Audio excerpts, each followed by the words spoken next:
Hello friends, ఎలా ఉన్నారు? మొత్తానికి ఎంతగానో ఎదురుచూసిన ఐపీఎల్ వచ్చేసింది.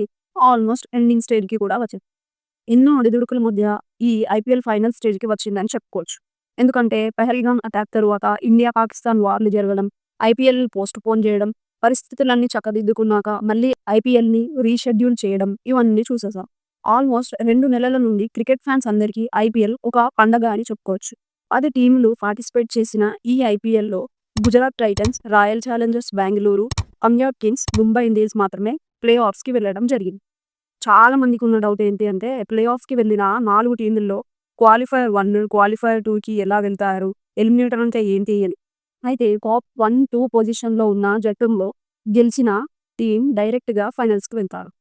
థర్డ్, ఫోర్త్ పొజిషన్‌లో ఉన్న టీమ్స్ ఎలిమినేటర్ ఆడుతారు. అందులో గెలిచిన టీము క్వాలిఫైయర్ 2కి చేరుకుంటారు. ఇందులో టాప్ 2 జట్టుల మధ్య జరిగిన మ్యాచ్‌లో ఒక టీమ్ గెలిచి ఫైనల్స్‌కి వెళ్ళినప్పుడు ఓడిపోయిన టీమ్‌కి ఎలిమినేటర్‌లో విన్ అయిన టీమ్‌తో క్వాలిఫైయర్ 2 ఆడే అవకాశం ఉంటుంది. ఆ తరువాత క్వాలిఫైయర్ 2లో గెలిచిన జట్టుకి ఆల్రెడీ ఫైనల్స్‌కి వెళ్ళిన జట్టుకి మధ్య మ్యాచ్ ఉంటుంది. ఈ ఫైనల్‌లో గెలిచిన టీమ్‌ని విన్నర్స్‌గా అని, ఓడిపోయిన టీమ్‌ని రన్నర్ అప్స్‌గా ప్రకటిస్తారు. అయితే ఈసారి టాప్ 1, 2 పొజిషన్‌లో పంజాబ్, బెంగుళూరు టీములు ఉండగా వీరిద్దరి మధ్య జరిగిన మ్యాచ్‌లో బెంగుళూరు గెలిచి డైరెక్ట్‌గా ఫైనల్‌కి చేరుకుంది. థర్డ్, ఫోర్త్ పొజిషన్‌లో ఉన్న గుజరాత్, ముంబై జట్టుల్లో గుజరాత్ టీము ఎలిమినేట్ అయ్యి లీగ్ నుండి దూరమైపోయిందనమాట. ఇప్పుడు క్వాలిఫైయర్ 1లో ఓడిపోయిన పంజాబ్ టీమ్‌కి, ఎలిమినేటర్‌లో గెలిచిన ముంబై టీమ్‌కి మధ్య క్వాలిఫైయర్ 2 ఉండబోతుంది.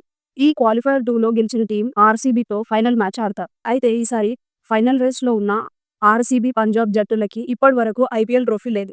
కానీ ముంబైకి మాత్రం ఆల్రెడీ 5 ఐపీఎల్ ట్రోఫీలు ఉన్నాయి. కాబట్టి పంజాబ్ క్వాలిఫైయర్ 2లో గెలిచి ఆర్‌సీబీతో జరిగే ఫైనల్స్‌లో ఎవరో ఒకరు ట్రోఫీ సొంతం చేసుకుంటే బాగుంటుందని నా పర్సనల్ ఒపీనియన్.